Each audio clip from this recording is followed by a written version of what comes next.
Quando o Senhor Jesus chamou meu coração, não fez um convite descuidado. Oremos. Senhor Deus, Pai santo e amado, Deus misericordioso e bondoso, estamos aqui, Pai, para ouvir a Tua voz. Fala conosco.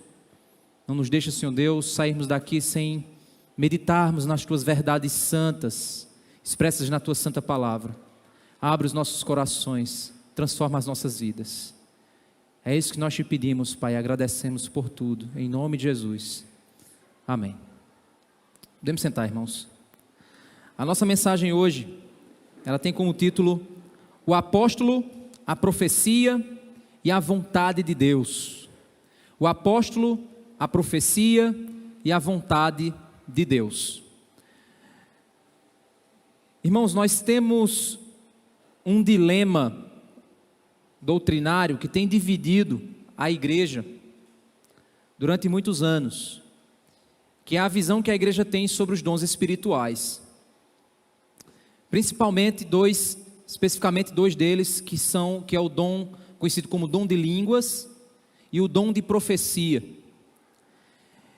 E hoje pela manhã eu estava dando aula para os irmãos, né, estão aí se tornando os novos membros da igreja, e nós estávamos estudando sobre 9 marcas de uma igreja saudável. Uma dessas marcas é a pregação expositiva. E uma das coisas que eu expliquei é que a pregação expositiva, ela tem sido a pregação principal da nossa igreja, a principal fonte de ensino da nossa visão, daquilo que a gente tem trabalhado aqui, porque é necessário nós apresentarmos a maneira como o nosso Deus interagiu na história, interviu na história e comunicou, revelou-se a nós através dos relacionamentos que Deus desenvolveu e que foram relatados nas Escrituras.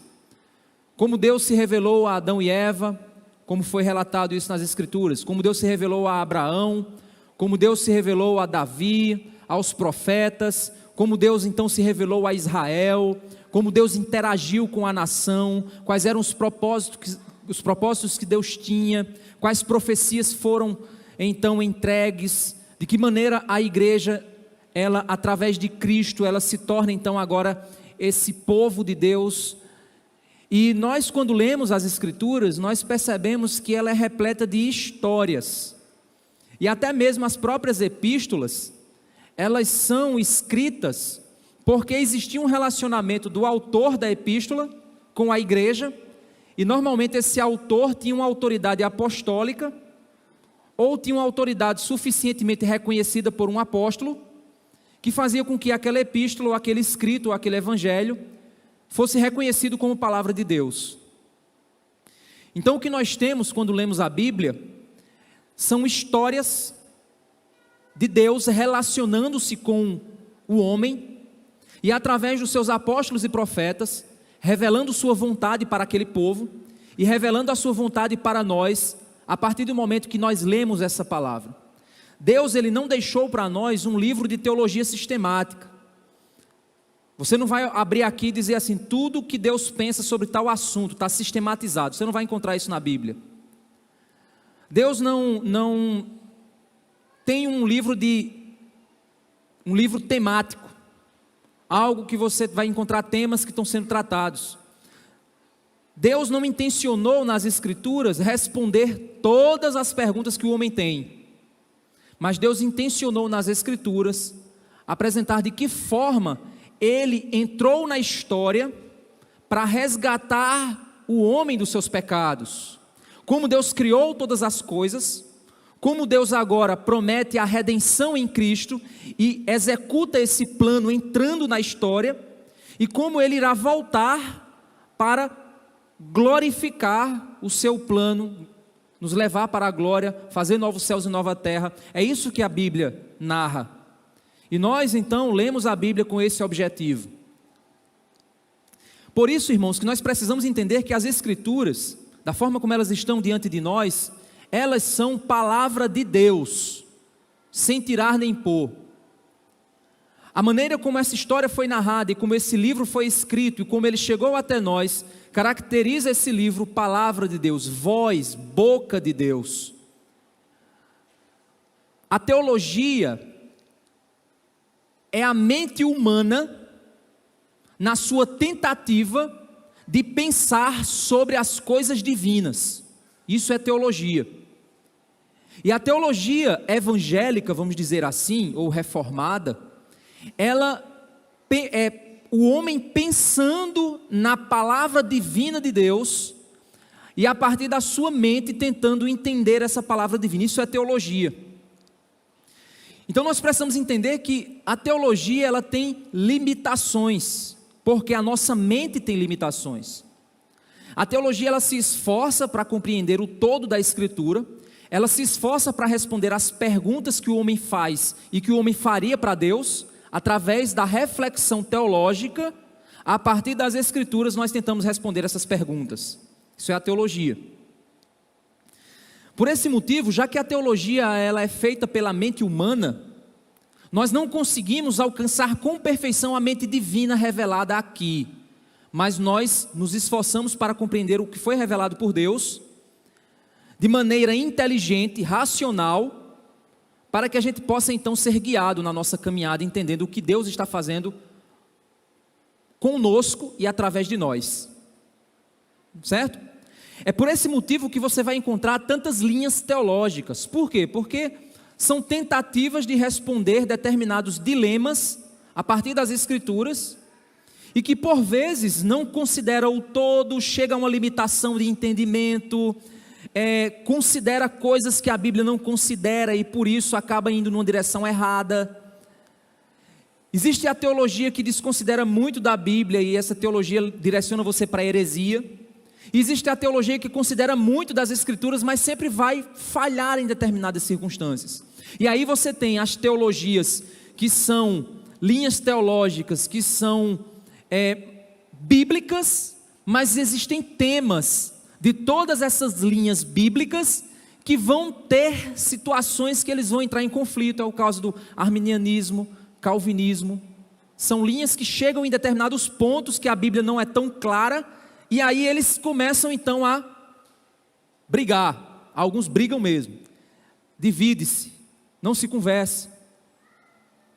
Ou seja, eles não se dividem pelo que a Bíblia diz, eles se dividem pelo que eles acham que a Bíblia diz. É assim que funciona. Certo? Então hoje a gente vai trabalhar um outro tema que é exatamente um tema que divide muitas igrejas. Igrejas, pessoas de Deus, homens de Deus, mulheres de Deus, povo, comunidade de Cristo, mas ela se divide, por exemplo, em os dons cessaram ou não, eles continuam ou não, o que é línguas, o que é profecia. Então o nosso objetivo aqui, aí eu fiz essa introdução, porque essa nossa mensagem eu vou dividir ela em duas. Esse tema ele é um tema muito complexo. Para vocês terem uma ideia, eu li algumas outras literaturas, mas eu me apoiei especificamente por me identificar bem com a visão desse rapaz aqui chamado D.A. Carson. Esse livro aqui, ele escreveu esse livro inteiro só sobre dons espirituais, fazendo uma interpretação bíblica. Então, quem tiver interesse de comprar o livro e ler e tudo mais, esse livro aqui, ele tem uma linguagem difícil, certo? Ele tem uma linguagem teológica, ele trabalha uma exegese, que é uma interpretação bíblica bem profunda. Então realmente é uma leitura difícil, você demora, você lê 5 vezes, às vezes uma página, você lê 5 vezes para tentar entender, você rabisca e tudo mais. Mas basicamente a visão apresentada pelo D.A. Carson é mais ou menos a mesma visão apresentada pelo John Piper, apresentada pelo Wayne Grudem e por outros teólogos que não são considerados nem cessacionistas, que são os que acreditam que o dom cessou, e também nem são considerados tão continuistas ou pentecostais. Então eles ficam numa posição intermediária. Pastor, o que isso tem a ver com o livro de Atos e o que a gente vai ver? Vamos estudar aqui, vamos entender o ponto da história do livro de Atos, e aí eu vou apresentar para vocês as dificuldades do entendimento desse texto aqui.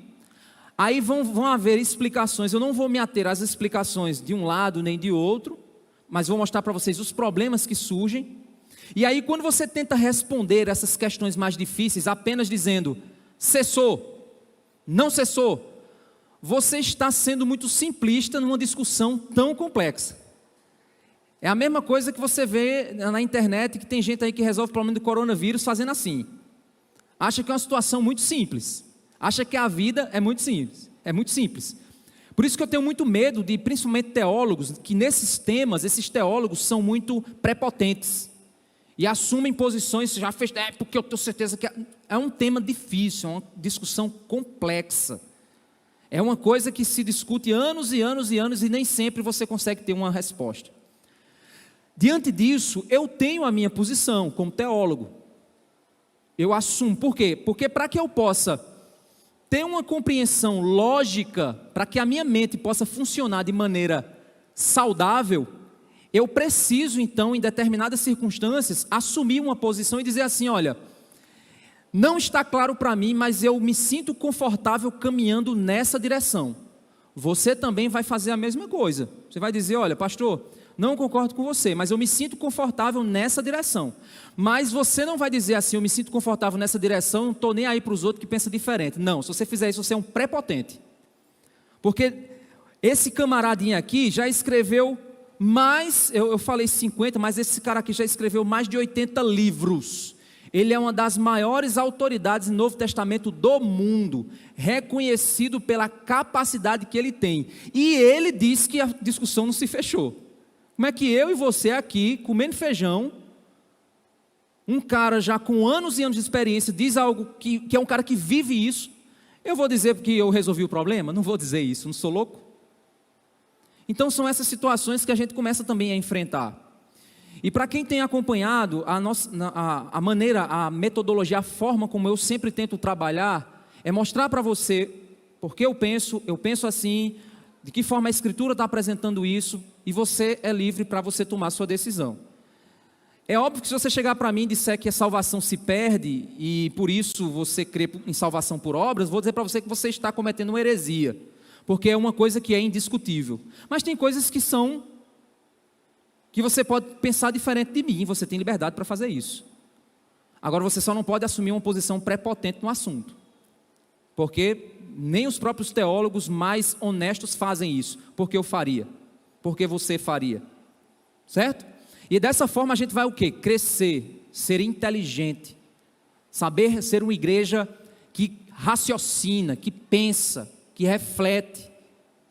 Esse deve ser o nosso caminho. Então vamos abrir nossas Bíblias lá em Atos, capítulo 21.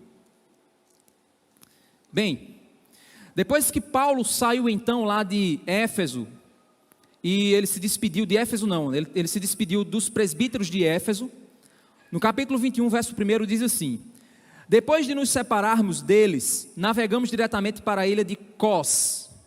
No dia seguinte, chegamos a Rhodes, e dali fomos para Pátara, outra cidade. Encontrando um navio que ia para Fenícia, embarcamos nele, seguindo viagem. Quando a ilha de Chipre já estava à vista, deixando-a à esquerda, olha só que nível de detalhe Lucas estava escrevendo. Navegamos para a Síria e chegamos a Tiro, pois o navio devia ser descarregado ali. Encontrando os discípulos, permanecemos lá durante 7 dias.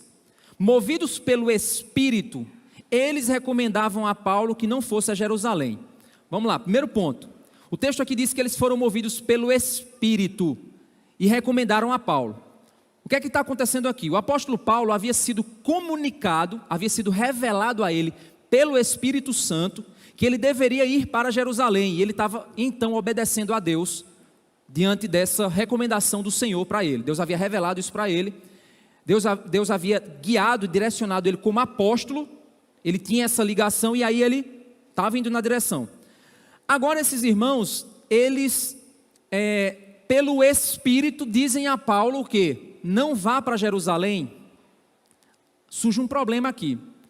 Como é que Paulo, pelo Espírito, sabia que tinha que ir para Jerusalém, e agora esses irmãos, pelo Espírito, diz que ele não fosse para Jerusalém?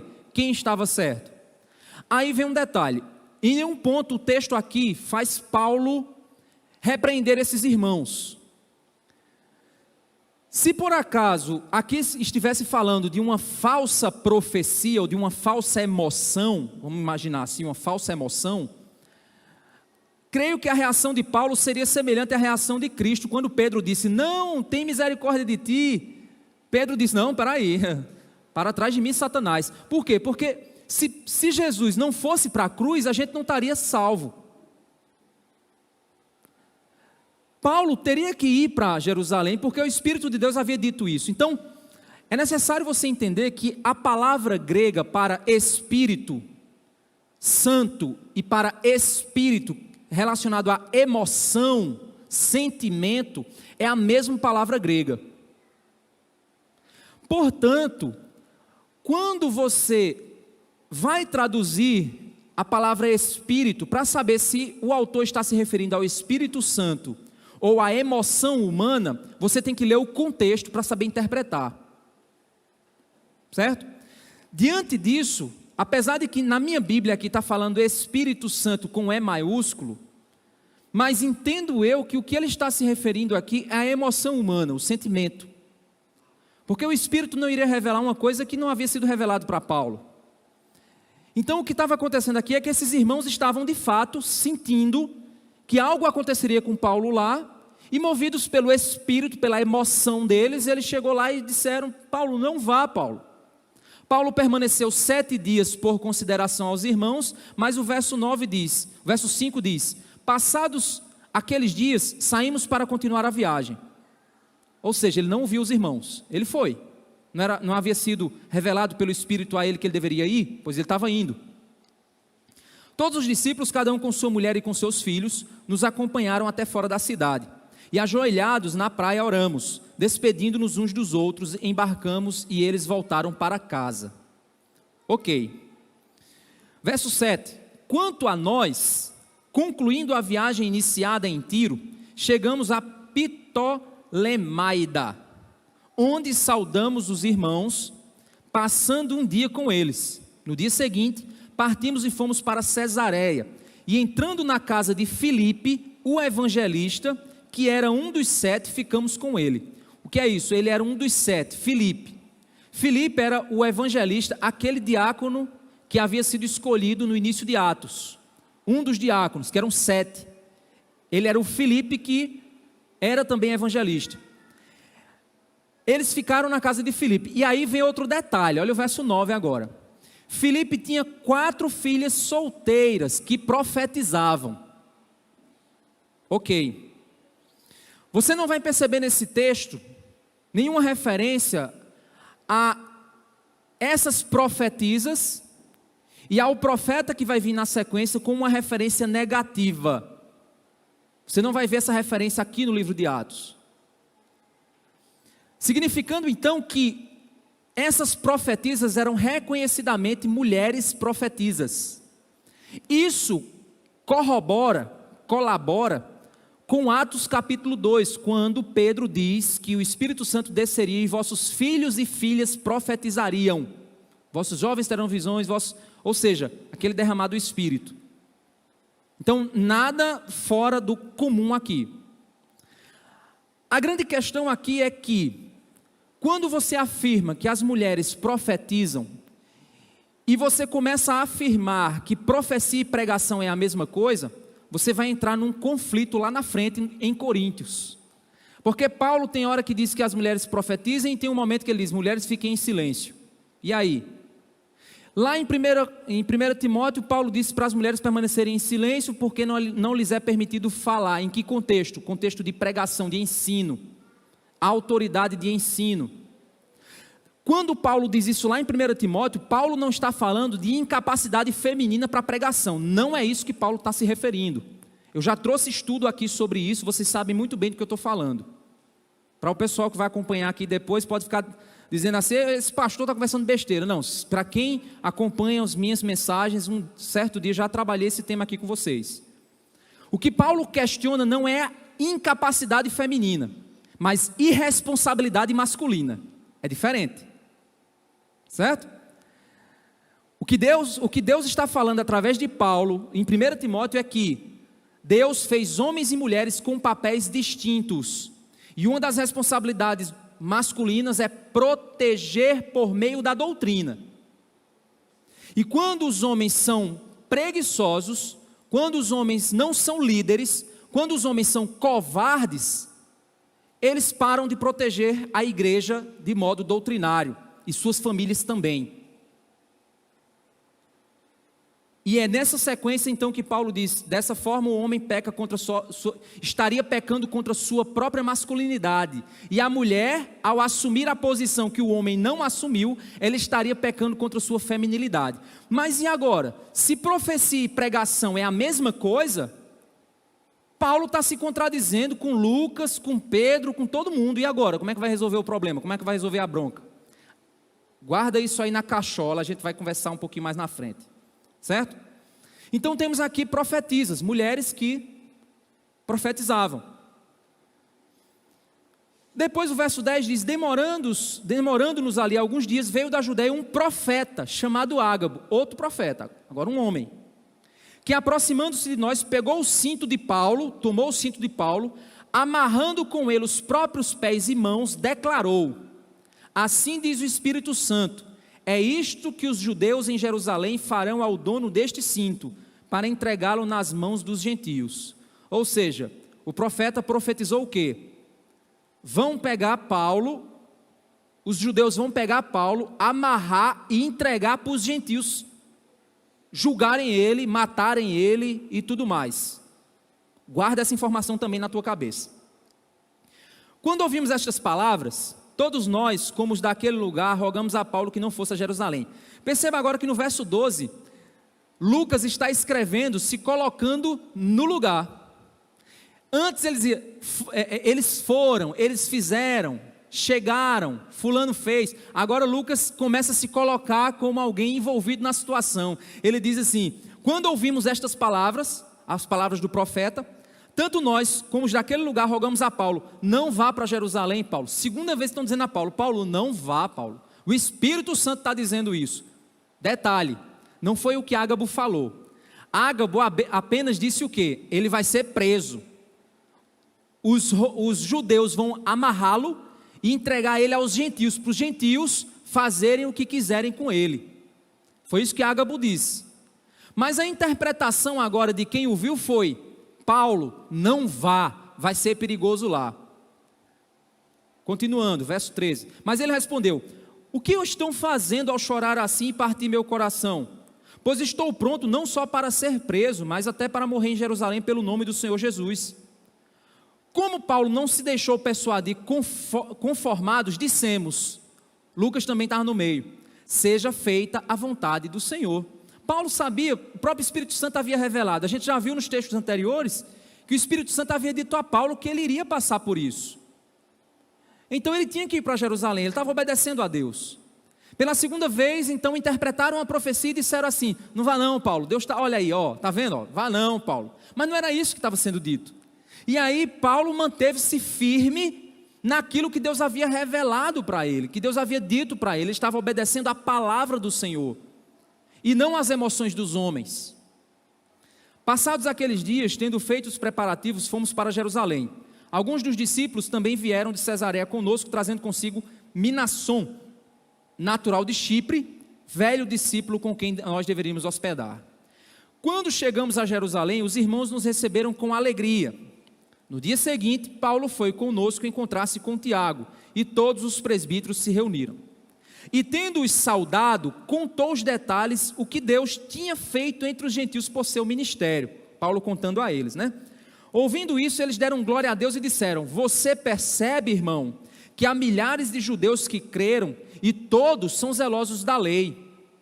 Eles foram informados que você ensina todos os judeus entre os gentios a apostatarem de Moisés, dizendo-lhes que não devem circuncidar os filhos nem andar segundo os costumes da lei. Que faremos então?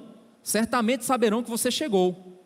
O que é que acontece? Eles estavam mentindo, dizendo que Paulo estava então fazendo os judeus quebrarem as leis, ensinando os judeus a quebrarem as leis. Não era isso. O verso 23, ele diz: faça, portanto, o que vamos dizer. Estão entre nós 4 homens que voluntariamente fizeram um voto. 4 judeus estavam lá. O voto que esses homens fizeram era o voto de Nazireu, é aquele voto que raspa a cabeça no final, certo? Verso 24: leve esses homens, participe da cerimônia de purificação com eles e pague, ou seja, Paulo iria pague a despesa deles para que rapem a cabeça. Assim todos saberão que não procede a informação que receberam a respeito de você e que, pelo contrário, você mesmo vive de conformidade com a lei. Ou seja, Paulo, você vai lá participar desse processo de purificação, desse costume judaico, desse costume da sociedade civil judaica, você vai participar disso, para que eles percebam que você não é alguém que é contrário ao costume judaico, você não é contrário. Então você vai pagar e participar disso, aí eles vão entender que isso é conversa, que isso é mentira. Verso 25: quando os gentios creram, já lhes transmitimos decisões para que se abstenham das coisas sacrificadas a ídolos, do sangue, da carne de animais sufocados e da imoralidade sexual. O que é isso? Ele está dizendo, quando os gentios se converteram, nós já ensinamos os gentios que eles não precisam virar judeus, mas eles precisam ser santos. Então, entenda que quando você for lá participar do costume judaico, você não está judaizando os gentios. A gente já garantiu que o gentio não vai virar judeu. Mas também o judeu não pode desprezar o costume judaico. Eles têm que viver porque eles são uma nação, eles têm que viver os costumes, a cultura, a lei deles. Então eles precisam entender isso, Paulo. Beleza? Verso 26. Então Paulo, levando aqueles homens no dia seguinte, tendo-se purificado com eles, entrou no templo, acertando o cumprimento dos dias da purificação, até que se fizesse a oferta em favor de cada um deles. Quando já estavam por findar os 7 dias, os judeus que tinham vindo da província da Ásia, ao verem Paulo no templo, alvoroçaram todo o povo e o agarraram gritando. Quem, gente? Judeus. Alvoroçaram e agarraram Paulo, gritando: israelitas, socorro! Este é o homem que por toda parte anda ensinando todos a serem contra o povo, contra a lei, contra este lugar, e mais ainda, introduziu até gregos no templo, porque você não podia, isso era profanação, e profanou este recinto sagrado. Disseram isso, pois antes tinham visto Trófimo, o Efésio, aquele presbítero de Éfeso, em sua companhia, na cidade, e pensavam que Paulo o havia levado para dentro do templo. Toda a cidade ficou em grande alvoroço, e o povo veio correndo, agarraram Paulo, quem? Judeus, arrastaram para fora do templo, imediatamente as portas foram fechadas. Procurando eles matá-lo, chegou o conhecimento do comandante das tropas romanas, ou seja, chegou ao conhecimento dos gentios, que toda Jerusalém estava amotinada. Então este, levando logo os soldados e centuriões, correu para o meio do povo. Ao verem chegar o comandante e os soldados, pararam de espancar Paulo. Quem estava espancando Paulo? Os judeus. Ágabo profetizou, mas a profecia de Ágabo não se cumpriu literalmente. Não era assim no Antigo Testamento. As profecias do Antigo Testamento se cumpriam do jeito que havia sido dito. O que Ágabo havia sido profetizado era que os judeus iriam prender Paulo e entregar para os gentios fazer o que quiserem. O que é que aconteceu? Os judeus espancaram Paulo e os gentios vieram socorrer e levaram Paulo embora, para não ser morto. Então, de fato, algo ruim iria acontecer com Paulo em Jerusalém, mas não literalmente o que foi dito por Ágabo. O que foi que houve? A profecia de Ágabo foi uma falsa profecia? Não vemos no texto nada nesse sentido, falando contra Ágabo, dizendo que ele era um falso profeta, não vemos nada nesse sentido. Diante disso, irmãos, vamos fazer algumas observações. Primeiro, Atos é um livro narrativo, não é um livro prescritivo. O que é isso? Isso eu já expliquei algumas vezes. Um livro narrativo é um livro que está narrando fatos. Nós podemos aprender com o livro, é óbvio, é palavra de Deus. Mas ele está narrando o que aconteceu, não está dizendo o que irá acontecer de novo, e não está dizendo que eu devo fazer. É diferente das epístolas, que são prescritivas, estão dizendo para você que você resolve-se esse problema assim. Aqui não, a preocupação de Lucas era narrar fatos, não era dar ensinos para as pessoas, mas narrar o que estava acontecendo. É tanto que quando a gente olha, por exemplo, para o batismo com o Espírito Santo, que normalmente a tradição pentecostal, ela entende o batismo com o Espírito Santo como uma confirmação de salvação, muitas vezes se apoia nos 4 momentos que no livro de Atos acontece isso. Então elabora-se uma doutrina com base em Atos. Segundo o que eu entendo, segundo o que eu percebo nas Escrituras, não está correto isso. Porque nós não vemos em nenhum lugar nas epístolas uma recomendação de que falar em línguas é sinal de conversão. Não vemos prescrição. Não vemos nada relacionado a impor as mãos para que pessoas se convertam e recebam dons. Não vemos prescrição disso em nenhum outro lugar das Escrituras. Apenas 4 vezes, 4 grupos do livro de Atos são confirmados com línguas, em alguns casos, para mostrar a ação de Deus, somente. Isso eu também já trabalhei aqui em outras mensagens com vocês. Por esse motivo, irmãos, eu não posso olhar agora para aqui e tomar a atitude de Ágabo como uma referência de profecia. Todo profeta tem que profetizar assim. Eu até hoje brinquei, estou com a chave aqui, tu me entregasse, né? Não, a chave do carro está com ela ainda. Aí eu peguei aqui, estava Silas sentado ali, eu disse, imagina, eu vou profetizar para Silas. Aí eu pego a chave, aí chega assim, aí jogo bem longe. Silas, eis que te digo, servo meu, o Espírito de Deus me diz que o teu carro vai quebrar como essa chave foi embora. Que loucura, né? É uma coisa que não convém. Na cultura judaica, você percebe que algumas das profecias, elas eram encenadas. Vai lá tem profeta que chega e diz, quebra um vaso, aí diz, é assim que acontecerá. Ou seja, era uma profecia encenada. Isso também acontecia no Antigo Testamento. Na cultura judaica isso era muito forte. Ágabo talvez seguiu aqui a mesma... Ele queria dar uma informação e ele disse, eu vou fazer como os profetas faziam. Deixa eu lá pegar. Não é criticado por isso, não é recriminado por isso, mas acontece aqui.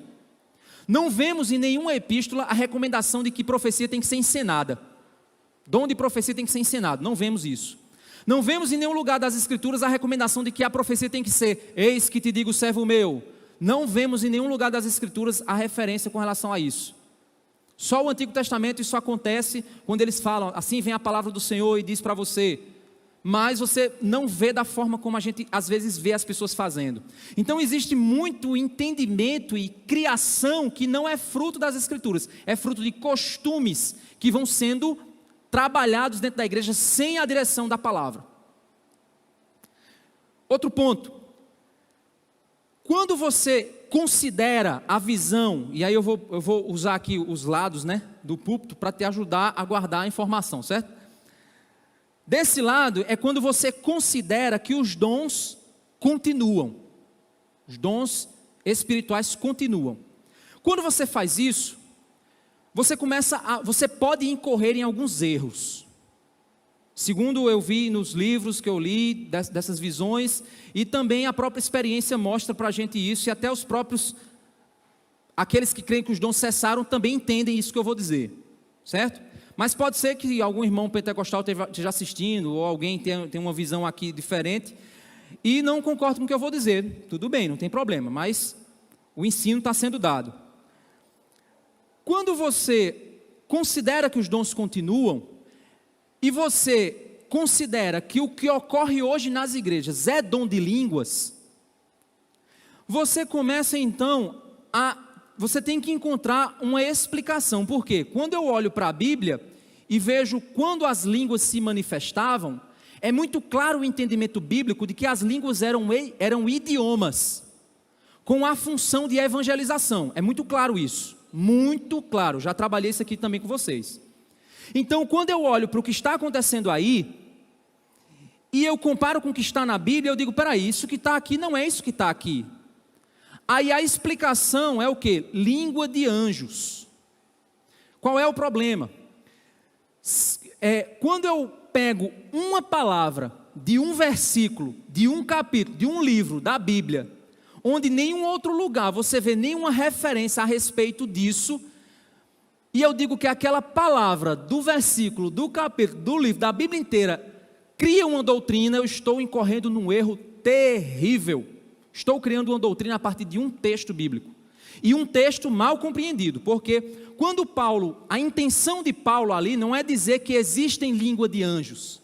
A intenção de Paulo ali é dizer que mesmo que você faça a coisa mais fantástica, plante bananeira no espaço, se não tiver amor, não vale de nada. O objetivo de Paulo, ao falar naquele capítulo, ele está falando sobre amor. Ele não está falando sobre línguas, sobre profecia, ele não está falando sobre nada disso. Ele está falando sobre amor. Ele está dizendo que o dom do amor é superior a todos os outros dons. E quem tem o dom do amor não precisa de mais nenhum outro. Mas lá na frente ele diz, mas não proíba, mas busque o amor acima de tudo. É isso que ele quer dizer naquele capítulo todo de 1 Coríntios 13.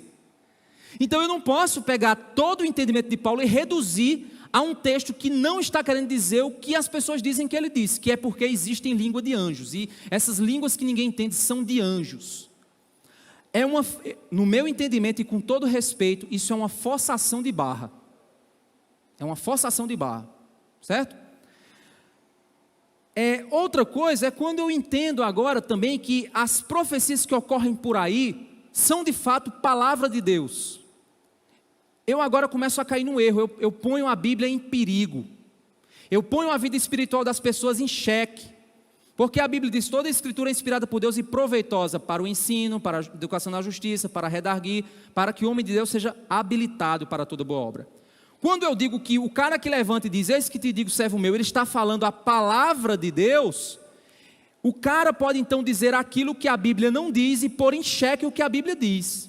Ou até mesmo pode dizer uma coisa que a Bíblia não diz, e os irmãos param de conferir na Bíblia porque confiam no que o cara está dizendo, porque o cara parece ser muito espiritual. E aí você começa a cair em que erro? E alguns irmãos podem conhecer igrejas que são assim. O culto é todo de profecia. Eis que te digo, eis que te digo, eis que te digo, eis que te digo. E aí as pessoas não lêem mais Bíblia. Só é ir para o culto de revelação, que quando ele chegar lá, Deus vai falar com ele e vai dizer se ele tem que comprar o carro, se tem que casar, se tem que fazer um empréstimo, se tem que... Deus vai revelar para ele. Ou seja, eu não preciso mais ler Bíblia. Só eu sentar lá e ligar a rádio de Deus que vem logo a palavra direto para mim. Entre eu estudar a Bíblia e esperar um WhatsApp de Deus, é melhor esperar o WhatsApp. Ele vai mandar uma mensagem para mim, para que eu vou procurar aqui? Meditar dia e noite na lei do Senhor, para que isso? Se lá vai ter isso para mim na hora que eu preciso. Então eu começo a cair em problemas práticos.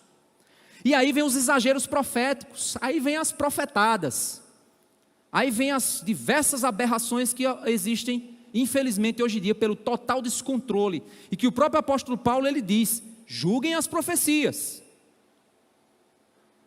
Semana que vem eu vou trazer, e aí por que eu dividi essa mensagem em duas? Porque semana que vem eu vou trazer mais detalhado, a visão que eu vou apresentar aqui para vocês, eu vou trazer mais detalhada conforme os textos bíblicos, eu vou explicar mais ou menos o que é que Paulo então fala sobre isso, e o que é que a gente precisa então viver de modo maduro, como cristão. Certo? Ok, terminei aqui. Quando eu vou para esse outro lado, que consideram que os dons cessaram, não existem mais esses dons espirituais, primeira pergunta que eu faço é, onde a Bíblia diz isso? Você não vai encontrar um texto bíblico onde a Bíblia, onde ela diz que chegaria o dia que iria cessar. Aí você vem com aquele famoso texto, quando vier o que é perfeito. O que é perfeito é quem? Aí vem a dúvida, é Jesus ou é a Bíblia? Aí, para defender a tese de que aquele texto está falando de que os dons cessariam, eu forço a barra para dizer que aquilo é a Bíblia. Mas se alguém vem e derruba essa tese, automaticamente ele cai do outro lado. Vocês estão entendendo a dificuldade? O problema, a confusão? Ou seja, de um lado eu pego língua de anjos e elaboro uma disciplina, uma doutrina. Do outro lado eu pego quando vier o que é perfeito, aí eu elaboro outra doutrina. É fato que Paulo diz, quando eu era menino, eu agia como menino, quando eu deixei de ser menino, passei a ser homem, acabei com as coisas de menino. O que Paulo está dizendo ali? Que tudo tem uma progressão de desenvolvimento. O que Paulo está dizendo ali é que sim, pode acontecer momento em que a língua é necessária, a profecia é necessária, pode ter momento em que ela não vai ser necessária, é isso que Paulo está querendo dizer ali. Mas a conexão disso não é quando o cânon é fechado que isso acontece. Não existe um texto bíblico que diga isso. Mas existem textos bíblicos que dizem que a palavra de Deus, sim, é inerrante, infalível, e ela é a nossa fonte. Isso sim. Certo? Então eu não posso confundir alhos com bugalhos. Não posso confundir uma coisa com a outra. Vamos caminhar. Muitas vezes, com medo dos extremos desse lado, os irmãos desse lado fazem o quê? Abafam a ação do Espírito de Deus ao ponto de ficar uma coisa meramente intelectual. A fé se torna apenas pensar, nada de emoção. Não bata palma, não se mexa, não. Isso é a fé verdadeira. E aí você incorre num problema. Do outro lado, eu tenho outra confusão, que Paulo resolve em 1 Coríntios. Paulo diz: ei, falar em língua, mas não tem intérprete, para que falar? Cala a boca. Vai profetizar, profetiza 1 ou 2 ou 3 no máximo, e os outros julguem. Se o cara estiver errado, está errado. Paulo resolve a bagunça, porque o negócio estava bagunçado. Ou seja, de um lado você tem, do outro lado você tem confusão. E aí? Aí, com medo de lá, eu viro isso. Com medo disso, eu vou para lá. Será que era isso que Paulo estava querendo dizer? Semana que vem a gente vai ter a resposta, certo? A gente vai entender qual é a visão que Paulo apresenta ali, que pode ser aplicada para nós. Outro ponto também, quando eu digo que profecia e pregação é a mesma coisa, eu incorro no problema, e aí? Eu vou contradizer Paulo dentro de 1 Coríntios, porque Paulo diz: mulher fala, mulher fica calada. E aí? Mulher profetiza, mulher não profetiza. E aí? Vou lá para 1 Timóteo, e aí? Mulher ensina com autoridade e não pode ensinar com autoridade. E aí? Como é que fica? Ou seja, eu incorro num problema. Outra coisa também, como é que eu lido com Atos? Como é que eu lido com 1 Coríntios, quando Paulo está mandando a igreja profetizar?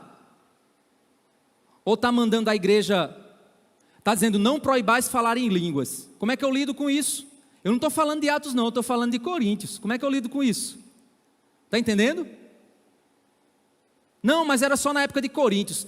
Se eu usar esse argumento, eu vou ter que usar esse argumento para muitas outras coisas na Bíblia que eu quiser tirar. Eu vou usar o mesmo argumento. E aí eu tenho que ter cuidado, porque eu entro numa questão chamada liberalismo teológico. Eu vou começar a desconstruir a Bíblia, cheio de argumento para desconstruir o que está escrito. O que é que eu tenho que fazer então? Vamos lá. Espero nesse tempo final conseguir tempo para explicar. Mas é simples, até mesmo porque eu vou apresentar para vocês aqui a visão, a visão que soluciona os dois problemas, pelo menos soluciona a maioria. Porque você vai dizer: ok, pastor, tem problemas aqui que não são resolvidos tão facilmente. É verdade. Quando eu faço essas considerações desse lado aqui, tem textos que vão dar um nó, por causa do que eu considerei aqui.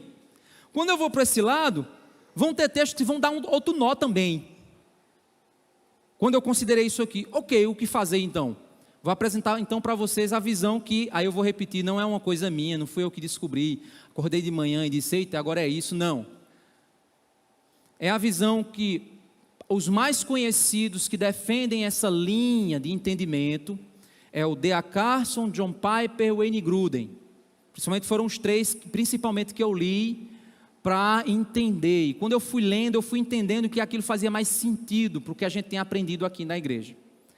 Eu sei, irmãos, que é impacto para nós, porque eu sei que nós temos uma linha de pensamento que tende mais na direção cessacionista. Nós aprendemos assim, a nossa igreja, por muitos anos, aprendeu dessa forma. Certo? Alguns sabem claramente a ideia lá do Jesus, quando vier o que é perfeito e tal, entende isso, foi ensinado, isso é a história da nossa igreja, né? Então, se eu fosse pregar aqui para a igreja pentecostal, eu ia impactar a galera, porque eu ia chegar e mostrar esse ponto aqui, central. Quem estava aqui ia ficar: peraí, está querendo parar o espírito? Para uma igreja como a nossa, que está mais aqui, vai surgir o quê? Provavelmente no coração de você, o temor, dizer: ei, esse pastor está desencaminhando para o lado do pentecostalismo, vai virar pastor do reteté. Mas a gente tem que correr o risco, mesmo que você ache que eu vou virar do reteté, eu não vou virar do reteté não. Mas a gente precisa então resolver o problema. Por quê, irmãos? Porque Eu confesso a vocês, eu não consigo conviver com um entendimento que não faz sentido, irmãos. Eu sou assim, eu não consigo. Por isso que quando eu comecei a trabalhar, alguns de vocês já devem ter trabalhado a ideia de calvinismo e arminianismo, e você começa a estudar isso, meu amigo, tem hora que dá vontade de você sair correndo no meio da rua, porque assim é um negócio que o juízo dói, porque são coisas complexas, coisas que nem sempre você consegue fechar, e aí chega um ponto que você diz assim, parou, Deus, tu és soberano, glorioso é o teu nome, pronto, aí você ora ao Senhor e entrega nas mãos dele. Mas vamos lá. Primeiro passo. As línguas que nós vemos hoje em dia não condizem com a Bíblia. Certo? Não é entendimento meu isso, certo? É porque quando eu olho para a Bíblia e vejo a manifestação do dom de línguas nas Escrituras relatado pela Bíblia, são idiomas. Então, se alguém chegar aqui na igreja e começa a falar aquelas palavras repetidas, eu vou até respeitar o irmão, o entendimento dele. Paulo diz, não proibais falar em língua. Ok, meu irmão, fala aí, fica livre. Mas no final eu vou chegar e dizer, meu irmão, você sabia que o que você estava fazendo não era línguas? E eu vou dar a visão para ele. Se o cara ficar, não, mas é porque... Aí eu vou dizer, meu irmão, é o seguinte, se você quiser falar na sua casa, no seu momento de oração, na sua intimidade, vá em frente. Mas aqui na igreja não. Enquanto não for idiomas, não exercite isso aqui. Essa posição que eu vou trabalhar, que eu vou orientar a igreja. Então, isso que está aí, não são... Então é o que, pastor? Deixa eu dizer para você. Emoção. Os irmãos estão mal intencionados, pastor? Não, meus irmãos, eu respeito esses irmãos. Homens de Deus que fazem isso, homens fiéis a Deus, piedosos. Muitos deles muito mais piedosos que eu, comprometidos com a verdade, com a palavra, com Deus, mas eles têm esse entendimento teológico, e fazem o que fazem de coração, com boa intenção. Aí você vai dizer, mas boa intenção, o inferno está cheio. Ok, meu irmão, mas o próprio D.A. Carson aqui nesse livro, ele diz assim, ninguém tem algo que diga assim, as línguas destruíram uma igreja, ninguém vai encontrar isso. É algo que surgiu, que existe um movimento que crê, que os irmãos se sentem bem em praticar, ok. Mas o meu entendimento, a minha consciência me apresenta que aquilo não é o que a Bíblia revela. Então chego à conclusão de que aquilo é emoção, por mais sincera e verdadeira que eles acreditem que seja, mas para mim é emoção, respeito.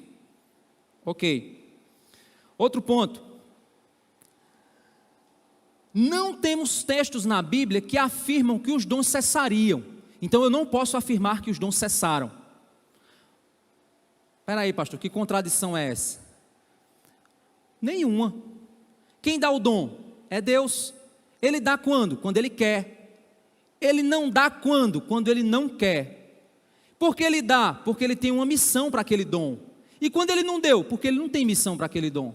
Então, se não tem ninguém aqui na igreja aprendendo japonês do dia para a noite para evangelizar um japonês que está visitando a nossa igreja, então não tem necessidade de você falar japonês aqui dentro. Só para dizer que é culto ou que é super espiritual, é isso que Paulo diz lá. Não tem necessidade. Ele diz, eu falo idiomas mais do que todo mundo, mas nem por isso eu estou aqui falando isso. Eu prefiro falar 10.000 numa língua conhecida do que 5 numa língua desconhecida. Não vai edificar, não vai gerar nada, não tem função. Então, meus queridos irmãos, diante disso, o que nós vemos aí fora não é, então Deus não está mais fornecendo esse dom, pelo menos que eu conheço. Mas eu conheço missionários que viajaram para outros lugares e aprenderam numa velocidade impressionante idiomas extremamente difíceis por uma necessidade. O Espírito de Deus revela. Eu já tive situações, eu não sou o especialista em Libras, mas eu já tive situações em que eu não tinha um intérprete para me dar o apoio naquele momento e eu precisava atender um surdo. E era uma situação que eu tinha que atender. Meus irmãos, eu aprendi sinal e fiz sinais que eu acho que nem existe e o surdo entendeu o que eu estava fazendo. Fazia uma munganga, uns gestos, umas coisas assim, e ele entendia. E ele dizia, amém, pastor, obrigado. Naquele momento, Deus estava garantindo uma comunicação para ajudar aquele irmão que estava em crise. Por que isso não pode ser assim? Estava lá, fazendo, né, como é que diz? Línguas em libras, né? Repetindo palavras sem nexo, que não tem nem sentido em libras. Sei, mas de alguma forma Deus usou ali, naquele contexto, com uma missão, com um objetivo. Primeiro esse entendimento. Então, se alguém chega aqui, fala alguma língua, alguma coisa assim, eu vou dizer, meu irmão, meu querido irmão, não sei por que você está fazendo isso, mas qual é a função, qual é o alvo, qual é o teu entendimento, então eu vou trabalhar isso no coração do irmão, certo? Outra questão é que as profecias do Novo Testamento não têm o mesmo nível de profecias do Antigo Testamento e de linguagem apostólica, certo? Deixa eu explicar bem. Profetas do Antigo Testamento estão aqui, apóstolos estão no mesmo nível. O dom de profecia que era praticado no Novo Testamento e na igreja primitiva, estão aqui.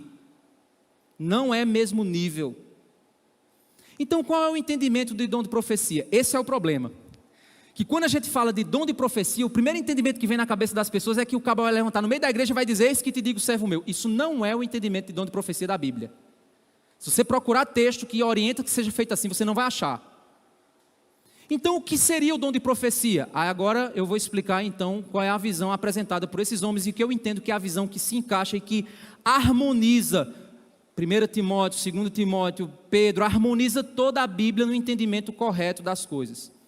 Primeiro, Paulo, semana que vem eu vou mostrar os textos para vocês. Paulo, ele diz o seguinte, julguem as profecias. Depois Paulo diz, segundo a minha palavra, julguem as profecias. Se alguém não tiver de conformidade com o que eu estou dizendo, então esse cara não é profeta. Ou seja, Paulo já está amarrando a situação. Paulo está dizendo o seguinte, julgue a profecia com base na palavra, mas não julgue a palavra com base na profecia. Ou seja, um é maior do que a outra. Certo? Paulo proíbe a profecia? Não.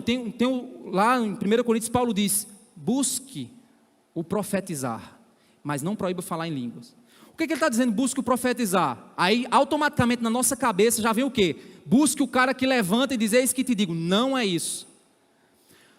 Então, pastor, o que é profecia? Profecia é uma mensagem que Deus quer falar a alguém e quer usar você para falar. É isso. Complexo? Não. Já aconteceu isso com você? Comigo já. No aconselhamento, você chegar e falar para alguém, você dizer, meu irmão, olha, eu acho que é isso, isso e isso. E aí o cara dizer assim, poxa, foi certeiro. Ah, é porque você é super inteligente? Não, porque o Espírito Santo te mostrou. Já aconteceu de você pensar no irmão e dizer, deixa eu mandar um versículo para o irmão ali, mandar em aquele texto alcançar a vida dele. Já aconteceu de irmãos aqui mandar um versículo para mim, manda um louvor para mim. Eu escuto o louvor, era o que eu estava precisando ouvir. Abençoa a minha vida. Voz de Deus, aquele irmão foi instrumento de Deus na minha vida. Por que isso? Por que eu tenho que dizer que isso não acontece? Acontece sim. O problema é porque a gente muitas vezes não busca isso. Com medo desse lado aqui. Com medo de achar que a gente vai virar a bagunça. Com medo de achar que a gente agora vai virar reteté. Não tem nada a ver. Por que nós não podemos então? Deus tocou meu coração, Deus incomodou meu coração de entrar em contato com um irmão, de orar por um irmão, de falar com um irmão. Por que eu não faço isso? Qual é o erro disso? Agora, na hora que você chegar para o irmão e falar, o irmão ele tem a obrigação de julgar o que você disse com base na Espera aí, meu irmão. O irmão chega para você e diz assim, irmão, é o seguinte, aquela menina do teu trabalho lá, que está querendo namorar contigo, eu sei que tu é casado, mas Deus mandou te dizer que tu aquela menina é para a tua vida. Espera aí, que profecia é essa? Do capiroto. Do capiroto, porque a Bíblia não vai mandar, Deus nunca vai mandar isso. Aí o cara vai dizer, eis que te digo servo meu, que é esse que te digo? Esse que te digo capiroto meu. Tem nada a ver com servo meu, isso não tem nada a ver com Bíblia. Irmãos, eu já vi coisas terríveis, irmãos me falando situações terríveis, o cara chegar e dizer assim, pastor, eu vi um irmão que profetizou para o outro lá, o cara estava com problema no casamento e um irmão levantou lá e disse que tinha uma irmã na igreja que estava pronta para ser a nova esposa dele, que seria a bênção de Deus na vida dele. Vá resolver o problema do seu casamento, meu velho.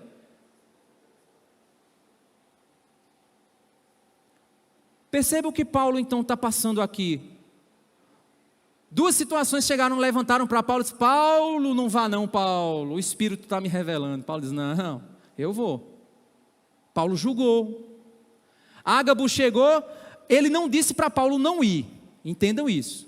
Mas a profecia dele não foi certeira ao ponto de se cumprir exatamente como no Antigo Testamento acontece com os profetas. Então ele não era esse profetão do Antigo Testamento, não era. Mas ao mesmo tempo os irmãos, por modo emocional, interpretaram a profecia dele como dizendo: Paulo, não vá não, Paulo, por favor. Paulo disse: não, eu tenho que cumprir a palavra de Deus, não é a emoção de vocês, nem a minha emoção. Não, eu tenho que cumprir a vontade de Deus. Então, meus irmãos, a gente precisa entender o seguinte: toda pregação e profecia não é a mesma coisa no Antigo Testamento, certo? Não é a mesma coisa. Pregação é o ensino da doutrina apostólica, expondo as verdades de Deus, da doutrina apostólica aos irmãos. Isso é pregação, ela tem autoridade. Pastor, homem é chamado a essa responsabilidade de pregar para a congregação. O homem é chamado, lá em Timóteo está isso. Profecia não. Profecia é você comunicar algo que Deus está comunicando ao teu coração, Deus está incomodando você, Deus está ensinando a você e você quer compartilhar com o irmão, compartilhar com os irmãos. É isso que é profecia. Onde é que isso acontece aqui na nossa igreja? Nos devocionais. O Asas, tem um devocional do Asas. O que é que acontece? Tem rapazes e moças, leem um texto, leem um livro, Deus fala ao coração deles, eles aprendem algo de Deus, aí se reúnem como grupo para compartilhar o que Deus compartilhou ao seu coração. Ali não é ensino com autoridade, ali é um compartilhar entre irmãos. Todos vão julgar o que está acontecendo ali. Se fulano ou fulana começou a conversar besteira ali, os outros vão dizer: ei, isso aí não é bem assim não, irmão. É diferente. Certo? Então profecia e pregação não é a mesma coisa. Diante disso, irmãos, toda pregação pode ter profecia, mas nem toda profecia tem pregação. Está entendendo? Vou explicar por quê. Quando eu estou pregando aqui, tem coisas que eu digo que alcançam o teu coração profundamente, que você diz assim: meu Deus, esse pastor está sabendo da minha vida, isso é um fofoqueiro, ele está investigando minha vida. Não, meu irmão, nem sempre é que eu estou investigando tua vida. Olha, estou investigando, ó. Não, meu irmão, não é isso não. É porque tem coisas que eu vou falar aqui que Deus queria falar a você e está me usando para te falar. Ao invés de você ficar aí feito um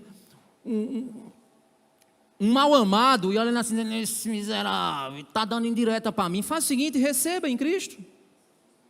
Não é um ensino da palavra? Eu estou dando uma opinião minha? Não, é a palavra que está te falando. E se por acaso eu citei um exemplo, citei uma circunstância que te alcança, glorifica a Deus que Ele quer te falar. Louva ao Senhor por isso. Mas não significa dizer que toda profecia é pregação. Não, não é. Por isso então aparecem as profetisas, filhas de Filipe. Por isso aparece o profeta Ágabo, que eles não têm mesmo nível de ensino pastoral e nem ensino apostólico. Certo? Diante disso, irmãos, o que é que a gente pode ficar com as lições? Primeiro, nós devemos ter cuidado com as emoções e não sermos guiados pelo nosso coração, mas sermos guiados pela vontade da palavra de Deus. Para isso você precisa ler Bíblia, conhecer Bíblia, para saber a vontade de Deus para a sua vida. Segundo, Deus guia a história das nossas vidas, meus irmãos, e nós devemos estar aptos para viver a vontade de Deus, mesmo que ela vá contra as nossas vontades. Cuidado para você não forçar a interpretação de alguma coisa para estar de acordo com a tua vontade, porque Paulo poderia ter forçado a interpretação das profecias dos irmãos que chegaram até a ele apresentando suas emoções. Não. Devemos nunca, meus irmãos, e aprenda isso. Isso eu aprendi com um pastor que aprendeu com um pastor dele. Isso eu guardei no meu coração muitos anos. Nunca duvide no escuro o que Deus te revelou na luz. Vão ter momentos na tua vida que que Deus vai te mostrar na palavra a vontade dEle. No momento da luz, no momento que está tudo bem. Vai ter momento na tua vida que a coisa vai apertar, o nó vai arrochar. Nessa hora, meu irmão, não duvide do que Deus falou lá atrás. continue firme e obedeça à vontade que Deus se revelou lá atrás, porque no escuro o inimigo vai chegar e vai dizer: ei, não é bem assim não, naquela hora tu estava enganado, olha o entendimento disso, olha como é isso, olha como é aquilo. Ou seja, ele vai te mostrar um caminho de desobediência a Deus como uma solução para o teu problema, quando você estiver no escuro. Não faça isso, nunca duvide no escuro o que Deus te revelou na luz. Vamos orar?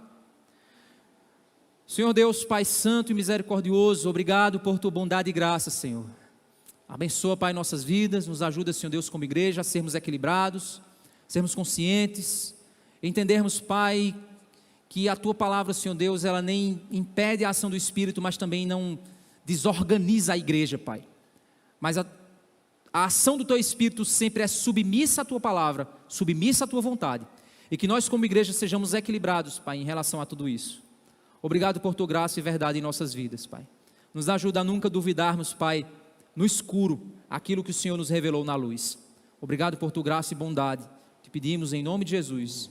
Amém. Não quis apenas ser gentil ou educado, mas deixou claro que havia algo importante a ser feito.